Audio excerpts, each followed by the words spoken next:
EPAWA meteorologist Bobby Martich here with your outlook for October 27th, 2020. A few programming notes before I start the video. We have the Weather Weekly's videos. Getting a ton of questions about this, so I figured I'd address in the video since a lot of you watch the video and watch those videos, the Weather Weekly's videos that are on Sundays.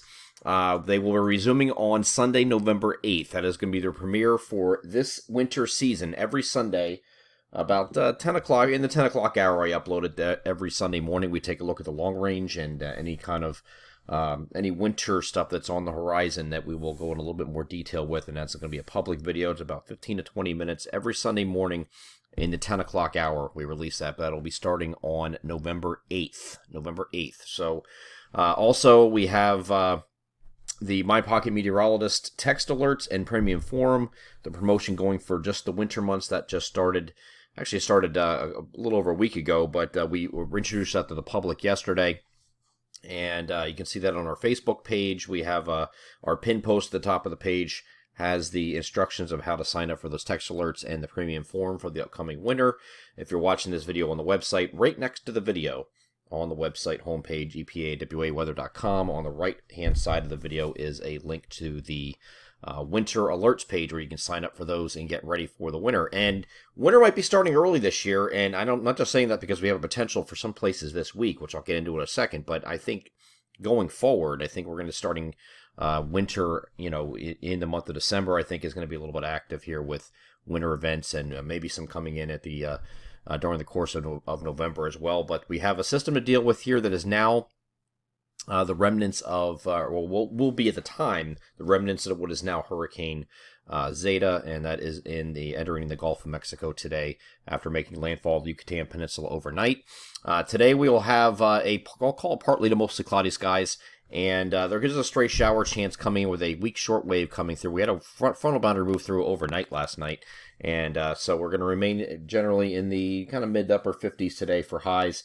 We'll call partly to mostly cloudy, and we have an opportunity for a stray shower this evening as this shortwave moves through. You can see that right here, just a weak shortwave moving through the region. The NAM has this as well, and has a few showers with it. Again, this is just a stray shower chance going through this evening. So not a real big deal here. Quick shower this evening in spots, and mostly cloudy skies. Later in the day, you will have some breaks of sun before that, and some areas will start off with fog this morning prior to any sun coming out. So here is a look at Wednesday. We are also looking at partly to mostly cloudy skies. Clouds will increase overnight Wednesday night. And then we have this system here. This is going to be making landfall, projected by the National Hurricane Center to make landfall in the New Orleans area, or very close to it. Okay, all the remnant rain associated with is going to meet up with, join up with an upper level low in the Tennessee Valley, and there's going to be some rain spreading northeastward. Here's a look at that system we're talking about now. Again, it made landfall last night across the northeastern part of the Yucatan Peninsula and should be re-emerging back over water this morning.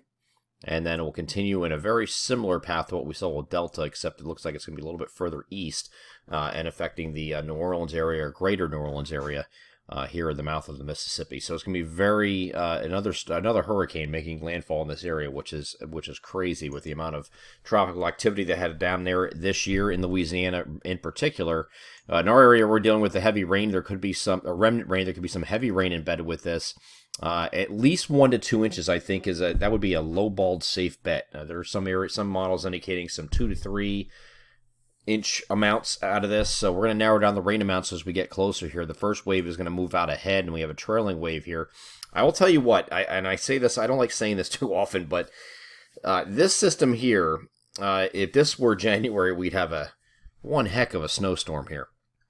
We have a lot of support with a lot of cold air wrapping in here. Wouldn't be completely snow in some areas, but man, there'd be some serious snow, and there could be some snow involved with this system as this system wraps up here on Friday morning. Now, we have two different waves. One is going out ahead, and there's one behind here. This is the stronger of the two, which represents the remnants of Zeta moving across our region. When it gets up to this latitude, though, it's still expected to be a post-tropical storm, so there still could be some breezy conditions with this for our southern areas. We'll have to keep an eye on that. And there's an upper level low that's sitting back here over the Tennessee Valley. A lot of ingredients coming together here to make this a pretty good rain event. And then we have a big trough sitting up here that's ready to come crashing in on Friday morning. So once this low passes and moves off to the north and east, we're going to have wind shifting to the northwest and temperatures crashing as this trough pushes in behind this. It's going to be drawn by this area low pressure moving away. Got another one down here, the third one that's trying to form here. But there's plenty of opportunity for this to change over to snow. And if I go into the precipitation type analysis of this right now and go back to the correct run here, you see what happens here is this low pulls away. It's dragging down some cold air. And so at least for our northern areas, there could be a change over to snow and maybe some minor accumulations up here. And this will be mainly the mountainous regions up by I-80 and points north. As of right now, maybe far northern and northwestern New Jersey gets in on that a little bit too. I think further south, you may see some snow flakes. May even get down as far as like I-78. Wouldn't be surprised to see that at all. Some flakes mixing in the morning on Friday as this is pulling away. But I do think this is going to end on mainly Friday morning. It might be something lingering far eastern areas into the early afternoon, but I think this is gone for any plans you might have for Friday evening. But then you're going to have some really chilly temperatures coming in here for Friday night. And we're talking about temperatures that are only going to be in the 40s in many places here for highs on Friday, and then crashing into the 20s. And pretty far south, too, all the way down to the I-95 corridor just about. Could get down below freezing. So some very cold temperatures coming in here for Friday night. And then Saturday remain cold in upper 40s and near 50 for a high here on Saturday. And then we go into next weekend, and we are going to have a couple nice days here as far as mostly sunny conditions until we get to Sunday. I'm not sure what happened here exactly. I lost the update here, but there is a cold front that's going to come through here on Sunday night. Could be a few showers with that as it moves through, but we're going to remain cool on the cooler side of average here going through much of next week. It might get briefly on Sunday bump up in temperatures to about the middle 50s, maybe mid to upper 50s for highs, and it goes right back down on Monday as the next trough comes in behind this cold front. So a lot of things going on here, but the biggest concern is going to be in the shorter term with this particular system is going to give us I know what I did here. It's the I was trying to go past earlier. I was trying to go past a Monday. Here's that front moving through on Monday with a few showers right here ahead of the next trough. Another deep trough coming in here for Monday. The biggest concern is going to be with this system here, bringing rain to the region, starting off with showers at first on Thursday, and then evolving into steady and at times heavy periods of rain Thursday afternoon and evening, and then overnight it starts tapering to showers again.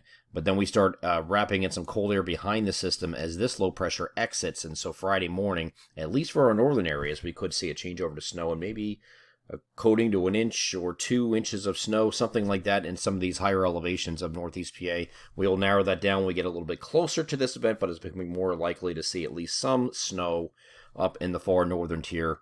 And that would be on Friday morning. I'm EPA WA meteorologist Bobby Marcus. That is our outlook for October 27th, 2020. Have a great Tuesday.